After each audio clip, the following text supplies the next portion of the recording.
if it ever comes down to that. I don't.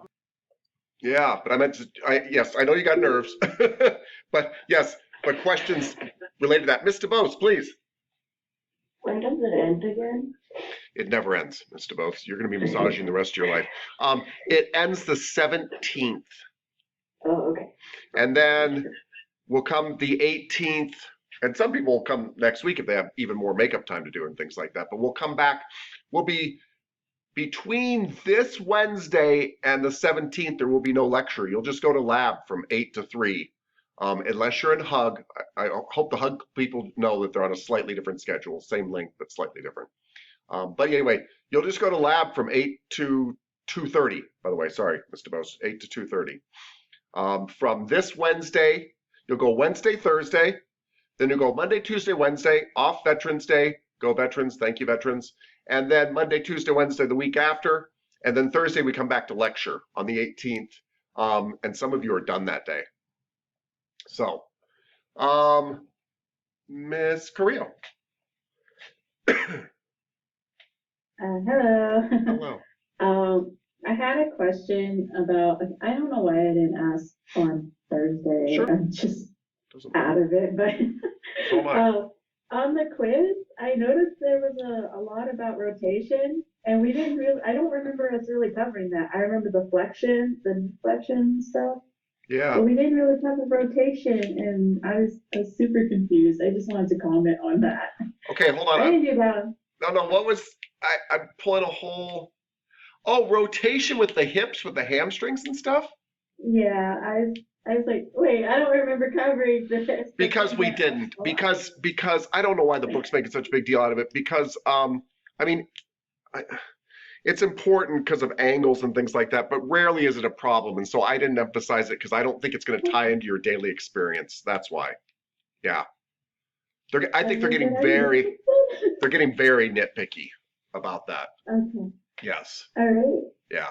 And Miss you had said that, like, I guess we're going to be covering more soap notes. I think I'm just nervous for Hug Clinic because, like, well, everyone can ask you a question and you'd be able to answer or get back, but we can only ask Miss Borish. And I feel like we're doing everything the day of, and I think that's what's making me more nervous. Yeah. So that's just where my nerves are. Yeah, I think you. I'll really enjoy it, but I'm just really nervous. I don't blame you. And I've noticed you and your tiny teammates, meaning because it's a tiny group, the three of you, have been really proactive at trying to be prepared, and I really appreciate that. But the fact is you're going to get more oversight than any other students here because you guys have one teacher to three of you. And on clinic, we kind of check clients in and we kind of sit back and you're in a room, you're in a bay and you try to make them happy. Like you're a little bit on your own. There's a teacher here, you can run outside and talk to them.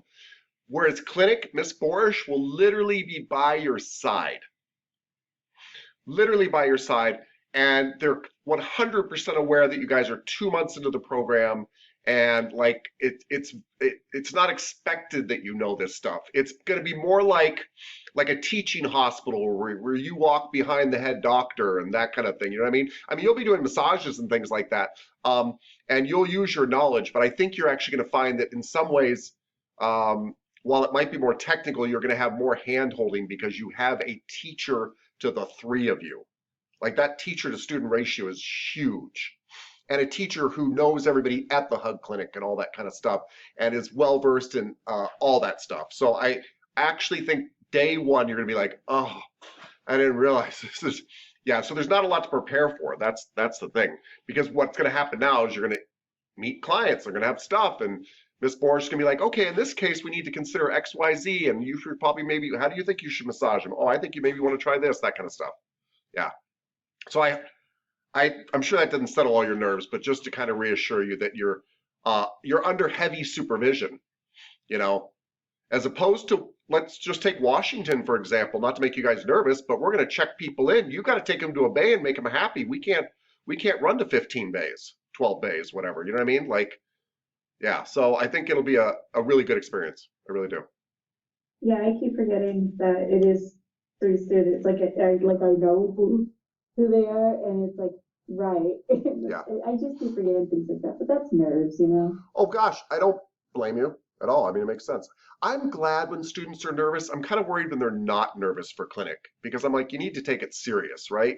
So, and if you're taking it serious, you should be a little nervous. But I don't think you should be nervous because anything's not going to go well at all. Yeah. I don't think we've ever had an issue at Hug Clinic, ever. Like, ever. Yeah, if you show up, it's going to go great. Mr. Singletary. A question. Back when you were massaging at different spas and whatnot, and Yeah. you were doing a whole lot of massages per day, Yeah. how did you keep up? I guess what I'm asking is what were you eating to keep yourself going for the whole day? What I was eating was the fear of feeding my family. Okay. I was 25 years old when I had twins, and Mhm. I had to make my house payments and I had to feed those babies, and I would have eaten cardboard. I mean, I will answer your question in a second, but I meant like I was driven by I've got people I care about, and these massages add up to taking care of my family, and I just chunked through them. And when they offered me more, I did more. Um, I I I do think it helps if you can eat along the way, and stay hydrated and things like that. But I will tell you what I think actually helps more than all of that. Okay. And by the way, I'm talking to myself here. This is a lesson I'm still learning, but I think it's almost 100% true. You know, in dance, we say there's this thing that if you're having a hard time with a particular dance move, it's probably not the move, it's the step before the move. Like the step before the move is not setting you up to properly do that move.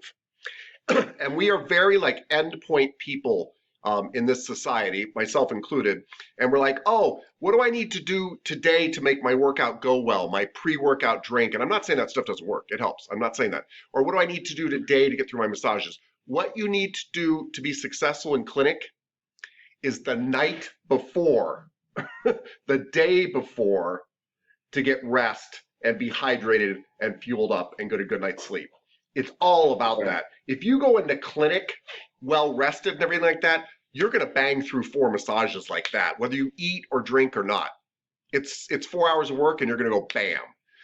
If you come into clinic and the night before you are out partying, I know this isn't you, but you're out partying and you didn't get a night's sleep, it's going to be hell.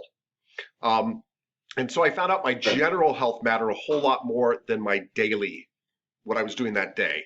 It mattered more that I was taking care of myself and didn't get myself run down because I have to go into clinic on a high. It's kind of like a lot of people here giving gratitude for having a good night's sleep because you know when you get a good night's sleep, you come to work and everything's just better. And so that's my real advice, sir. Yeah, lots of people, by the way, power bars for bites of power bar in between and drinks of water. That would be my day of kind of thing. And whatever works for you. Bigger issues in clinic too, by the way, is make sure you go to the bathroom before you start your 2-hour massage. Because you're not supposed to, I mean, we don't want you to pee yourself. So if you're going to pee yourself, leave the bay, but you're not supposed to, right? You're supposed to stay with the client the whole time. And I actually found maintaining that kind of stuff was trickier during clinic days or when I was doing massage because you got to kind of plan it around your clients. And I have to put my needs on hold. And that was actually trickier than just staying hydrated and things like that, to be honest with you. Okay. Yeah. Okay. Now, did you sweat a lot when you were doing a lot of massages? Yes. So I did, and I found a little trick that really helped me. And I think it makes perfect sense. You know, if you go to the gym and you just get on the treadmill and run full speed, how you're exhausted and you're kind of shot. But if you warm up really slow and walk for 10 minutes and then light jog for 10 minutes and then start running, it kind of goes much better. The same thing is true with massage. If you can and this is so hard, especially when you're nervous, but if you can come into that first massage without getting ramped all up and kind of ease into it, then you're fine. If the first one you come into really nervous and you're doing this kind of stuff, then you're all hot and sweaty for the rest of the day. It's like you give your body kind of time to warm up. So going for a walk before your first massage is really helpful, all that kind of stuff. Anything you can do to kind of warm up before your first massage seems to help you not be as hot and sweaty for the rest of the day. I don't know, like that really worked for me. No, that makes sense because it's almost like when I used to be doing a lot of jogging. I wouldn't just jump into jogging. I would do some fast walk to get myself ready to do the jogging. Yeah. Okay, that makes sense. And by the way, I'm glad you asked all this because this is one of the reasons we're having you guys do clinic. You guys are thinking about the technical side of it. We're having you do clinic because we're like, let's do 4 hours of massage. Like, let's build up your muscles. Let's build up your endurance. Let's face that before you go out to an employer and have a 6-hour day, because that's a very typical day at a massage place. Now, some places will let you set a schedule of just 3 hours or 4 hours, but my point is it's not uncommon for a massage therapist to do a 6-hour day. So we're doing this to help build your stamina and just get you kind of used to that. And some really cool stuff, by the way, if you let it happen. And I think with this class, it's going to happen a lot because you guys are experimental. What happens after 4 hours is you start to get really good at how do I apply all this power but conserve my energy? How do I get through these massages? But how do I keep this interesting? How do I fix this weird little problem? This person asked me to work on this thing, but they don't want to lay on their back or they don't want to do this thing. Like you start to get really good at just this like street smart kind of stuff of just making it simpler and better and faster and easier and all that. And that only happens if we push your limits.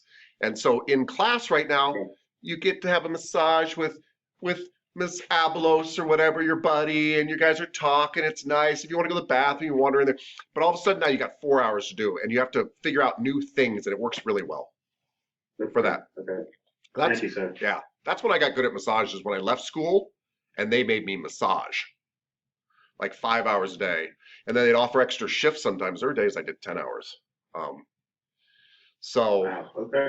but I was very fit and very young. I was 25. And I was, but I would do, when I used to work at this spa, it was really cool. I'd do 5 hours of massage, and then they fed us there. You go down the hallway and you'd eat. It was really awesome. And I would go into the men's locker room because the spa was run by female managers, so they never went in there, and they didn't know I did this. And I go in the men's locker room and I'd take all my clothes off and shower. Of course, you take your clothes off, shower. But anyway, my point is, I'd shower and then put all my clothes back on, and it felt like I just came to work. Like something about showering. So I do 5 massages, eat, shower, and come back and do 5 more. And I always felt kind of clean and not, you know what I mean? It was just great. Yeah, all right. All right, but, that yeah. makes sense. Anyway, the idea is to ease you in this though and try some 4-hour ones too. Yeah. Okay, yeah, because last week I did a 2-hour massage, and right after I was exhausted. Yeah. I was starved. I could have eaten a shoe at that point. I was so hungry. Oh God, yeah. Oh yeah. Well, there, it's going to burn some calories for you. And by the way, everybody, don't freak out about timing. I know everybody talks about timing. Don't freak out about timing. If you get done with your massage early, ask them, what would you like me to spend more time on? People love that. Get done with my 2-hour massage in an hour and a half, and then ask me what I want done more of. I'll be like, oh, well, you could rub my feet or my back or my glutes or whatever. I'll tell you something. Like people are very understanding. They're not understanding when you cut them short. They're not understanding when you cut them short. They watch the clock and they get really upset actually. But they are completely understanding about timing issues. Nobody cares, ever. Don't worry about the little stuff. They care about the big stuff. They want their 1 or their 2 hours, and they want you to do rubbing the whole time and to check in with them once in a while. That's it. Ms. Hendrickson. Are you saying you did 10 in a day? Yeah. Yeah. Not all. 11-hour day. Yeah, it was insane. Did you just do it like 2 days a week or something? Or No. how much? It was not even a regular schedule. It'd be like they would have Mhm. somebody, call in sick, and I'd say, I'm going to take it. Oh, Yeah. I My see. regular schedule was 5 or 6 hours a day. Okay, so it's like not a normal schedule that you would get. No one would It's ever not- like, It's not even normal. expect you to do most- 10 in a day. No one will ever Okay. expect you to, and most places won't let you because they're worried you're going to hurt yourself or whatever. And I think if I did it regularly, I would. It did wipe me out. Like it was Okay. tiring. But it was so profitable. Oh, yeah. I mean, you can What you're imagine. making that in a daily Well, time. we got tipped out in cash, and then we got commission on top of that. So Oh. I would walk out with like $200 cash, right? Oh, yeah. So, which is kind of cool. You work all day, but you walk out with $200 cash, and I'd have another $200 in commission coming to me in a check later. Oh. So, Wait, and this is commission like- 30 years ago. Oh, so commission is like 25 years when ago. you get that like for people coming back to you, or No. just Most Exactly. massage therapists are not paid hourly. And there are some exceptions to this. Most massage therapists are paid per treatment. And so you do a massage and a massage place pays you $22 on your paycheck. And that goes on your paycheck. But the client then tips you on top of that usually. And many therapists say they make about as much in tips as they do in commission. It makes them about half their income. Now, most places put your tip on your paycheck too nowadays, because the person who bought the massage, let's say they buy an $80 massage, they pay $100 for it, they give you $20. You're going to get a $22 commission and $20. That's $42 on your paycheck for that one massage. Mm. Yeah, which sounds like smokingly good money, and it is. The one thing that's deceptive about massage, I don't want to lie to you guys about, is if you're not massaging, you don't make squat. Right. Right. So you want to be booked. So but anyway, that's how it works. Most places do commission. Okay. Yeah. Sometimes they'll throw it in hourly when you first start or whatever, but they're mostly commission. Makes sense. And you guys all have a decision to make too when you go look for a job. You want a fairly high commission, but you also want a place that'll book you. You can give me $1,000 for a massage. If I never get booked, it doesn't do me any good. Right? Yeah.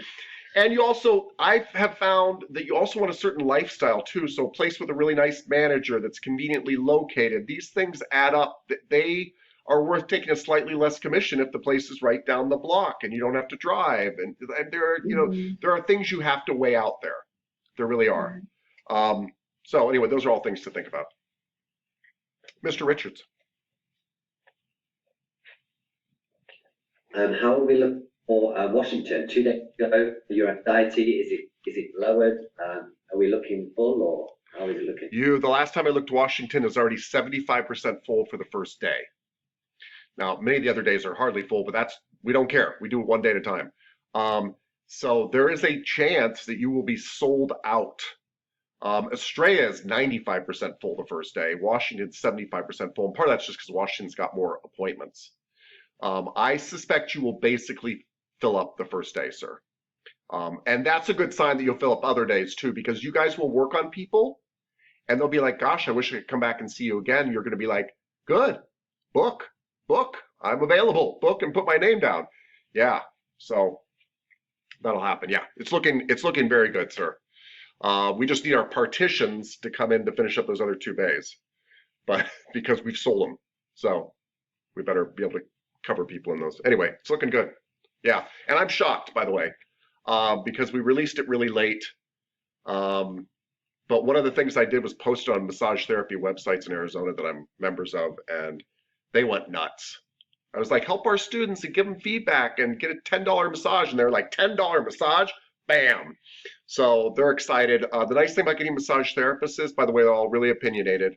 So think about what they're telling you, because some people are like, no, you should rub the toes for 4 days, then never touch the neck. They'll tell you something insane. But usually they have really good advice from life experience, and they'll give you feedback on your massage that's helpful, because you actually want people to be critical and you want them to give you feedback. So you want to get a massage therapist if you can. So I was excited to see some of that going on too. Yeah. Any other questions? Okay. So let's talk about chapter 16. Yes, Mr. Singletary, please.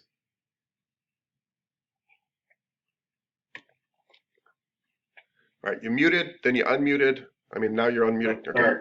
That's okay. Sorry. I forgot to ask about the stools. Any updates on those? Yeah, they are. I think they're en route. I don't know about. Actually, I saw bolsters en route. I'll have to check today if they're going to get here in time. That kind of stuff. But I will check on all shipments today, because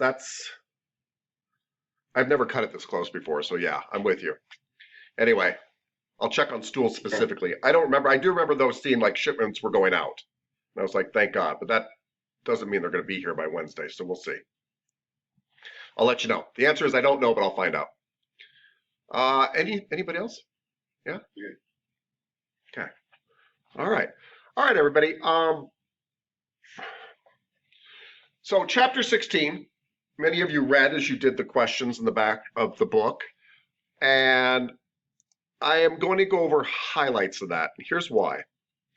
Here's what we want to accomplish today if we can. Let me share my slide presentation for the stuff that we are going to talk about. Let's see here. Come on. There we go. Okay. So I am not qualified to train you in Eastern massage. I'm very familiar with it in the sense that I've been exposed to it on many times. I've received it many times. I've been to Thailand and I have trained in Thai massage, but it was a long time ago. But what we're really trying to accomplish today is that Eastern massage has a huge influence in the world. And it affects spas, it affects spa treatments, it affects massage, and it's a very different overall philosophy to health than we have in the West. And so it's extremely important that we understand a large overview of this to kind of understand the influences it's had in the Western massage industry. And so we're in the West, so we're going to talk about how this affects us, right? It's all me, me, me. But it has had a huge effect. And I want to start off by being very clear that I recognize that I am lumping basically half of the world together, which is insane. All right. You guys know, living in this country, that if you go to Texas, it's different than Oregon and it's different than California, right? Dramatically different. Now, does that mean every single person in Texas is that way? No. Every single person in Oregon that way? No. But Oregon, Texas, and California, and New York and Chicago are all radically different, right? I'm sorry, I'm naming cities and states. But anyway, the point is, so by lumping like China and Japan and Thailand and Vietnam and all these places together is disgraceful, really, right? I'm trying to sum up an entire part of the planet.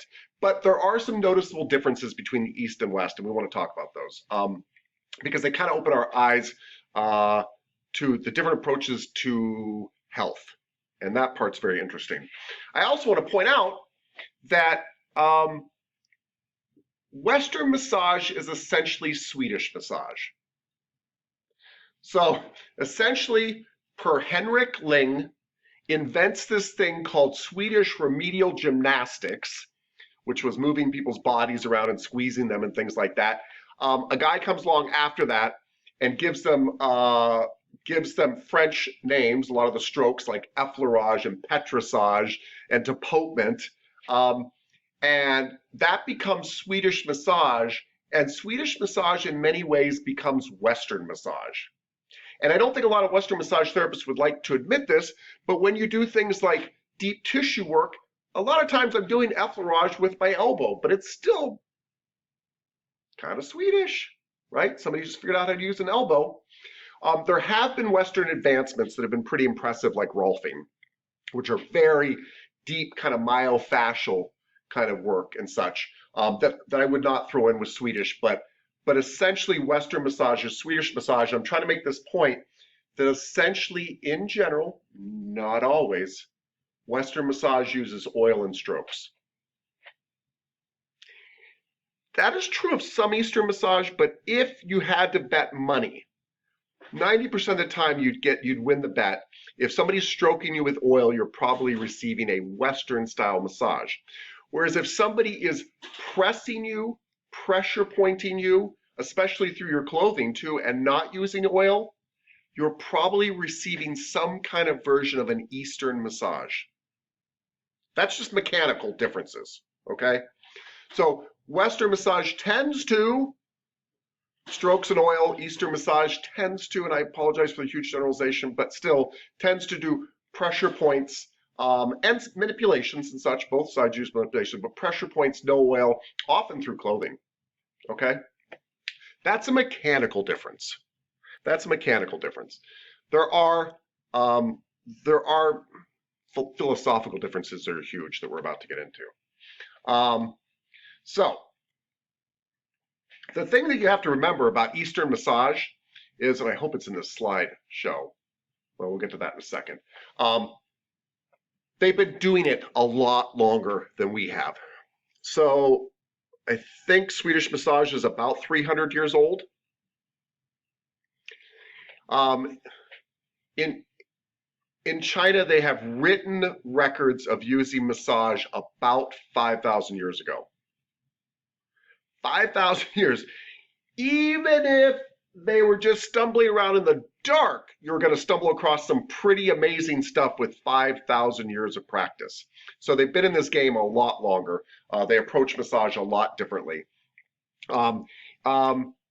Very simply put, in the West, we tend to think in terms of, and you've heard Tapscott talk about these terms, right? We tend to think in terms of circulation, blood movement, connective tissue, physical things, right? In Eastern massage, they tend to think from a more energetic place. They tend to think in terms of the fact that I am pushing pressure points in your body to release energy blockages in your body, not so much blood blockages. Now, some of this is semantics, because the belief is that you are a reflection of your energetic body, right? And if this is, for some of you, you're like, of course I am. Like, I totally believe that, right? And if you don't, totally cool. I'm not here to convince anybody of anything, actually, today. But sometimes people get kind of caught up when I use the word energy or chi, flowing through your body. But because they're like, I can't see it, I can't feel it. It sounds a little bit mumbo jumbo to me. But how many of you believe you have a soul? And you can't see your soul, right? And so it is, the reason I'm also giving this lecture today is because I want to bring the two sides together. Because you're going to get clients that are very Western, and you're going to get clients that are very Eastern in their philosophies, and we're trying to learn to get along with everybody. And I actually think they're saying the same thing. That's where we're headed with this discussion today. So in most Eastern massage, there is a belief that there is a life force and energy force flowing through you. It has intelligence. And it is the chi, or the ki, flowing through your body. And when I say it has intelligence, the idea is very simply put that if that energy is allowed to flow, it knows where to go. And okay, but we do the same thing with blood, right? We basically say, if I untrap this area here, my body will know what to do. I'm trying to get it unstuck. And we've all experienced this emotionally, right? Most of our emotions are the worst when what? When they're trapped, right? I'm scared to have my feelings. They're going to come out. It's going to be bad. But once they come out, it's almost like my body knows what to do, or my soul knows what to do, or my mind knows what to do. It really is blockages. So I kind of feel like both parties are saying very similar things, and we might be getting caught up in what I call semantics. You say chi, I say soul. You say soul, I say chi, right? So we may actually be kind of talking about the same thing. And this is just a life philosophy of mine. I really try to look for how I could be talking about the same thing as the other person, but just using different words, right? Cool. Okay, so many of Eastern massage is part of Eastern medicine. It's a whole medical approach. Massage is just part of that. We're just pulling the massage out to talk about that. But much of it is based off this concept of yin and yang. And I want to clarify a little bit about yin and yang, because it's very different than the way we interpret it in the West. I think in the West, we think in terms of, and by the way, again, I'm generalizing people. Please remember I'm generalizing. But I think in the West, we tend to think in terms of good and evil, right? You even see a yin and yang symbol in front of you, you're like, well, there's white and black, good and bad, that kind of thing. That's not at all what yin and yang is. Yin and yang is really the concepts that you need two forces working together to have things, to have life. And those two forces are essentially, you've got an expansive, imaginative force that is into growth, and then you've got a conserving force that's into nurturing. And if you think about it, you live your lives this way. Those of you that work out, you go to the gym with this expansive force, and you put stress on your body, and then you go home and eat and sleep into this regenerative force. And that whole process, you can't have one without the other. You can't work out without the rest, and you can't rest without the working out. I'm trying to rest without the working out right now. It's not working too good. So you need those two things together, and they believe that the interaction between the yin and yang is actually what creates chi in this life force. And there's one other really big point I want to make. If you look at this symbol here, what's really cool is it's not that there's two halves. I mean, it is there's two halves, but the halves are constantly becoming the other. So yin is constantly becoming yang, and yang is constantly becoming yin. So not only that, but the regenerative force is becoming the creative force, and there's this constant cycle of changing. So it's not that you have that's the problem with good and evil. You've got this kind of good over here and evil over here. It's more that no, these forces change into one another in this perpetual cycle, right? And again, generalizing horribly, but it gives you a pretty good idea of a very different kind of approach to looking at life, for one thing. So you can kind of see here what I just explained. So yin tends to refer to the feminine, and we tend to think of it as a nurturing kind of energy. This, bringing things back and restoring them and nurturing them. And even though you see like interior and moist, kind of think cave though too, this kind of, kind of nurturing place. And then yang is often associated with the masculine and this light and hot and dry and all that kind of stuff. And we can see that one without the other is a real problem. Fire without water is not good. Eventually that fire needs to go out, right? And you don't want everything all not water too, you'd be cold. So it's this concept, these two things, flow into one another and complement one another. It's not a battle between the two at all. And so pain is often assessed that there must be a blockage of your qi, and therefore your yin and yang are not in balance, essentially. So I'm zipping across here because we're not going to be learning pressure points associated with various Eastern massage because they're different in Chinese and Japanese and Thai. Actually, they're all different points. But they all do follow this kind of concept that I have rivers of energy flowing through my body that have key pressure point areas that I can press to help release that energy and help it flow. All three of those philosophies have that, but they have different rivers, different pressure points, all that good stuff. And you'd have to take a whole course based on just this if you wanted to learn this. It should be amazing. And they all correspond to organs in your body as well.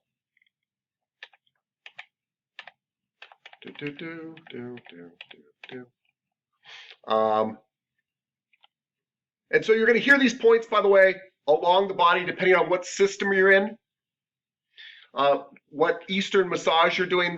These points are called different things.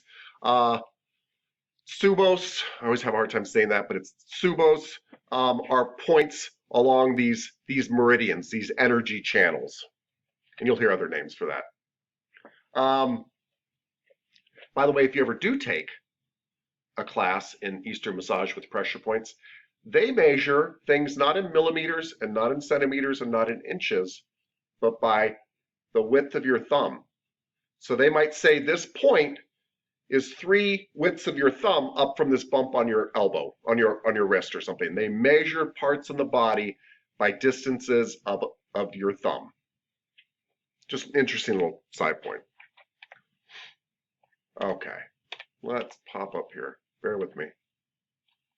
The other thing is that most,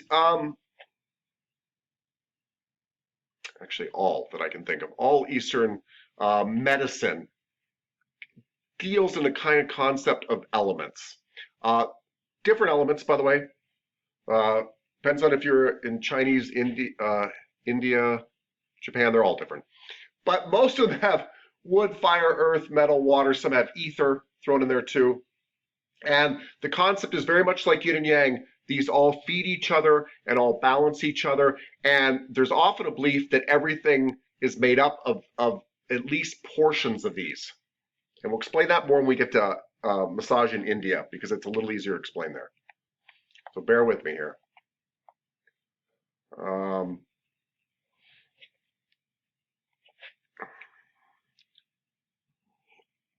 And again, like yin and yang, these elements go in a cycle.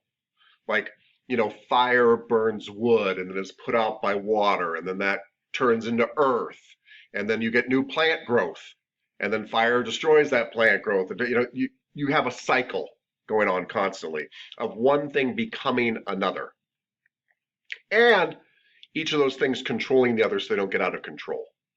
And what's so important about that is, what are they talking about constantly? It's balance, balance, balance, balance, balance, and movement, by the way. Not balance through stagnation, balance through getting things to move. Truly beautiful. We're not going to get into all that. Okay. Shiatsu is very popular. Shiatsu is Japanese massage. Shiatsu is Japanese massage. It's pretty popular in the States, and I just meant from a marketing point of view. But the word actually really means finger pressure, and it really is a pressure point massage usually done through the clothing.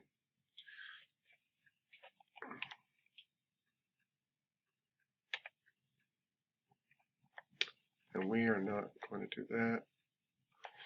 Don't worry. Bear with me, everybody.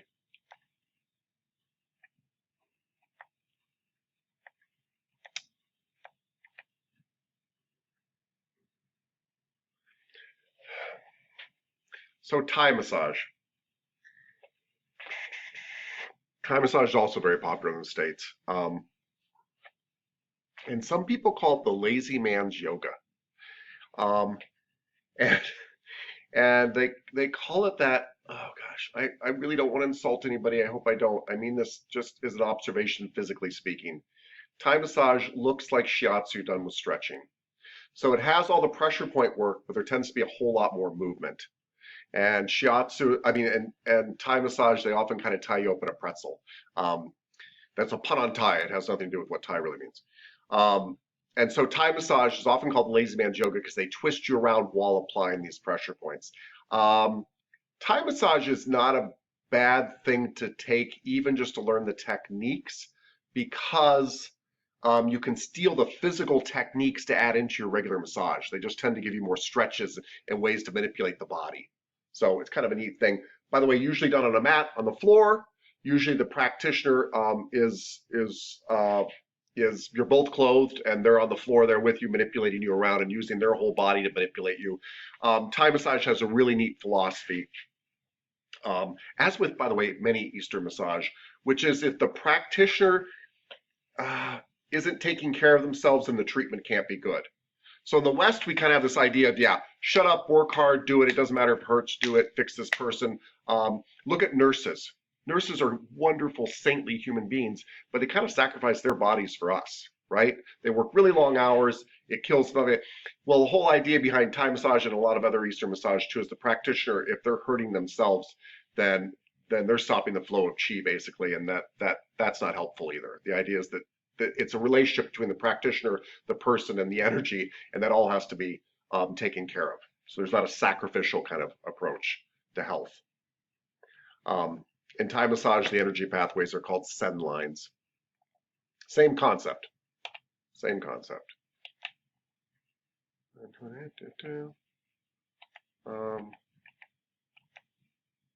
And I will come into labs eventually, by the way, and show some Thai techniques I've stolen and put into regular massage because I found it to be very effective. You can also invent your own pretty much just by manipulating bodies. You will also hear about Ayurveda or Ayurvedic medicine. This is from India. Still generally falls in this classification of elemental type of health. Still believes that elements should be in balance. Still believes in all that kind of stuff. But you'll see it in a lot of spas, by the way. That Ayurvedic treatments are really popular right now because they involve herbs and oils and things like that, and so they market really well as well. And I don't mean there's not truth to Ayurvedic. There totally is, but I also meant it's very popular. But still kind of based on this same philosophy of elements. And let me give you an example if they have them. Good, okay. So they believe in a 5-element system, all right? And by the way, what I'm going to tell you loosely fits concepts in other Eastern massage. Different elements, but still loosely fits there. They believe that everything is composed of earth, air, fire, water, or ether. And you all are composed of these elements, these basic energetic elements of life, but you have different amounts. And so they categorize people by what they call doshas. And doshas are kind of fascinating. So doshas describe the elements that generally make you up. You still have all 5, but each dosha tends to have more of 2 of those elements. I'll explain in a second here. And they use this to kind of assess your health and what's good for you. And so these doshas affect your personality, they affect your body type, all sorts of stuff. So let me give you an example. Vata tend to be made up of air and ether mostly. And when you think of air and ether mostly, you think of light and breezy, right? So when they determine your dosha, by the way, they give you a personality test basically. And they also look at your body type, all sorts of stuff. But they use this to kind of figure out which dosha you are. And Vata people tend to be slender, light and airy, right? They can kind of eat whatever they want, easy breezy. They learn stuff really quick. They also forget it really quick, right? They don't sleep as well at night. They're kind of floating around out there somewhere, right? By the way, I need to be very, very clear. None of the doshas are seen as bad. They're just different balances of stuff. Pitta tend to be mostly fire. They put on muscle well. They're prone to anger quickly. They'll pop off right like that. They've got a very strong digestion because fire is associated with a really good digestion that you can feed them anything. Give them 3 deep fried corn dogs and a Twinkie and they're good to go, right? That's Pitta, very fire based. And then there's Kapha. Kapha is water and earth based. And what do you think of when you think of water and earth? Mud. So they don't mean it like in a bad way, but I would definitely be a Kapha personality. So Kapha people are slow to learn, but they never forget. And that's true with me. Like I remember stuff from 26 years ago. It takes me forever to learn something, but once I do, it's right. They sleep like a rock. They put on weight easily, actually. They're kind of like elephants. They never forget, right? Right? So that's Kapha. By the way, they don't think that the entire portion of humanity fits into 3 categories. Most people are dual doshas.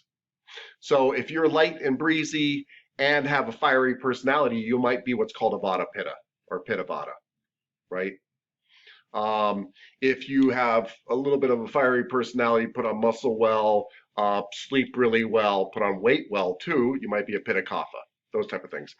And when they look at health for these people, like a Pitta person, which is fire, they might do cooling treatments on this person to help bring them back into alignment. They don't need more fire, they need less fire.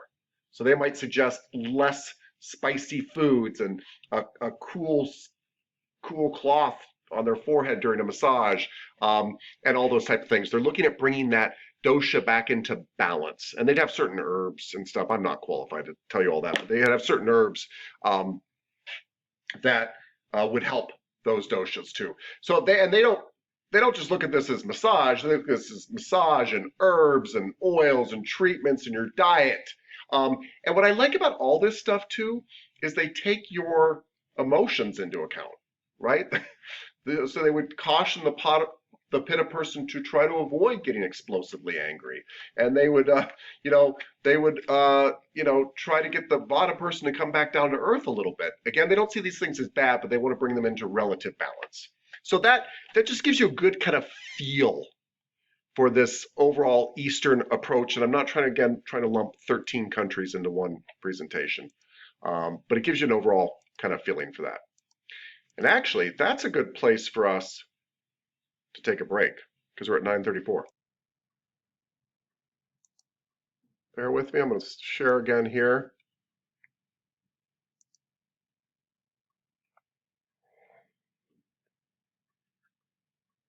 If I can figure out how to share.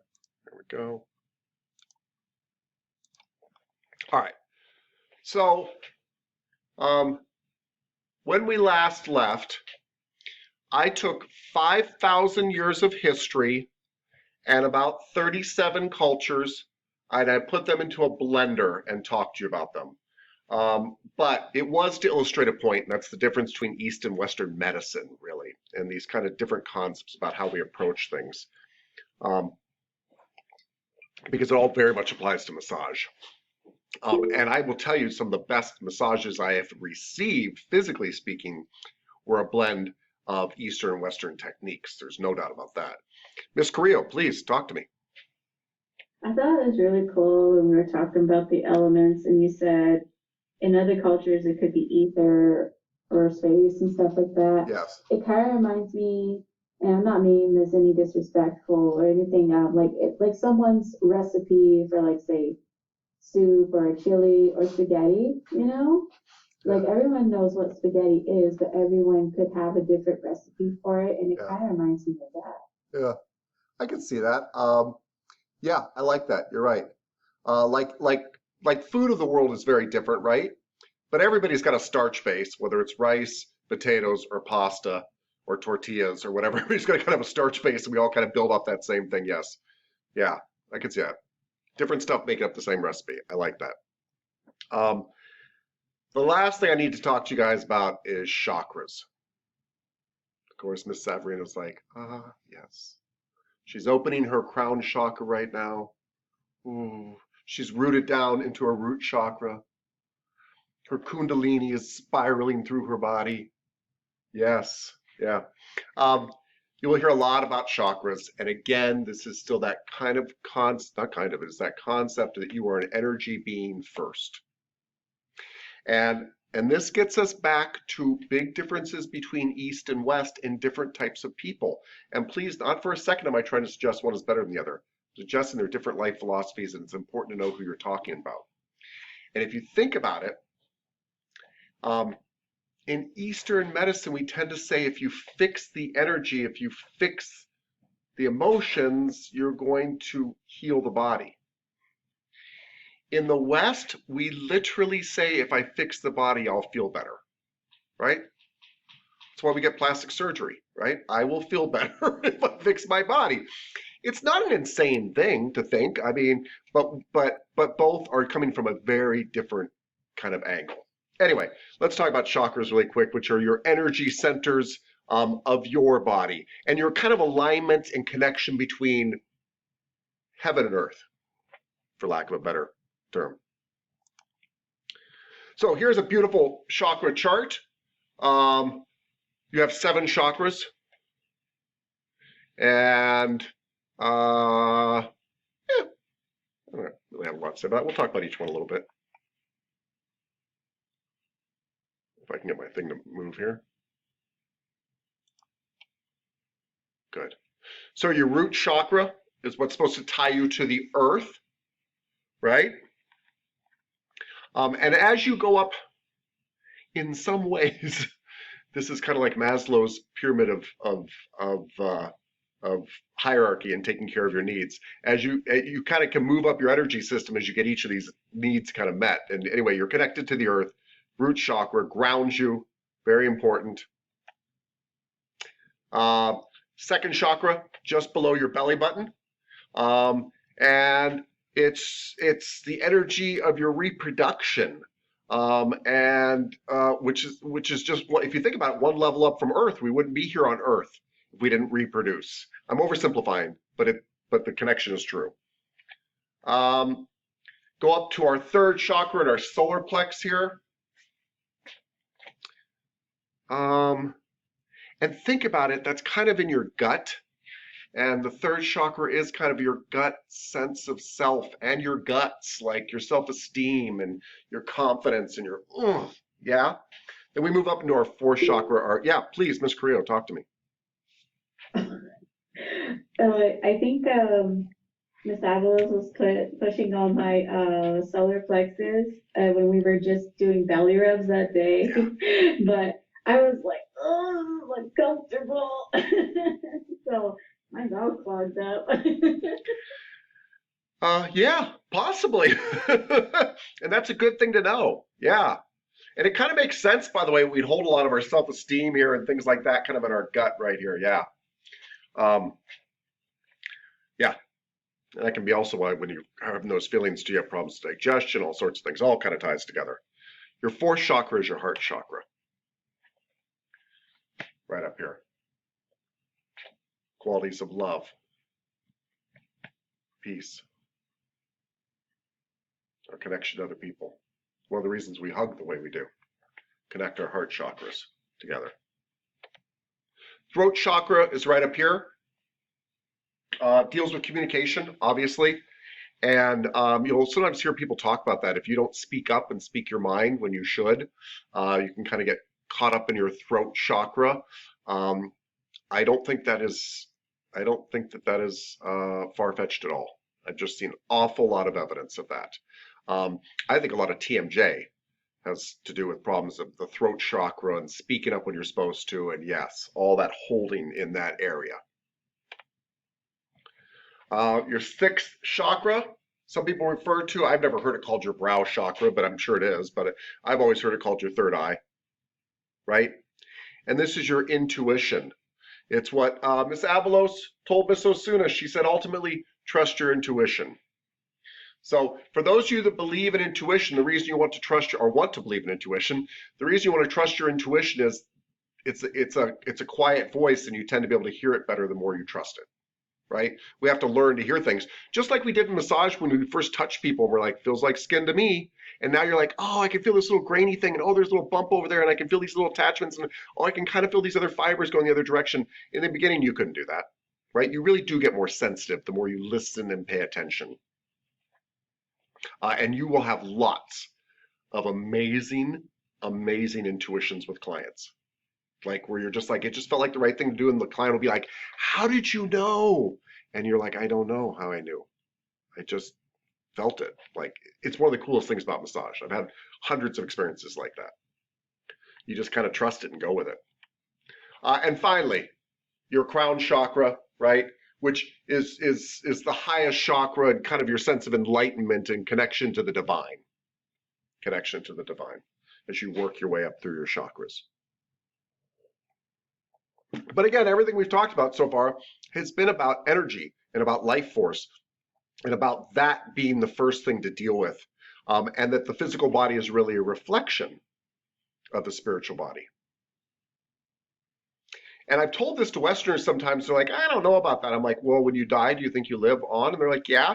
I go, so your physical body's kind of secondary. Oh, yeah, I guess you're right. So there's really a lot of similarities to what we're saying. And again, I share this all because we'd like to get along with everybody, because they're all really valid ways of looking at life, which I think life is just so complicated.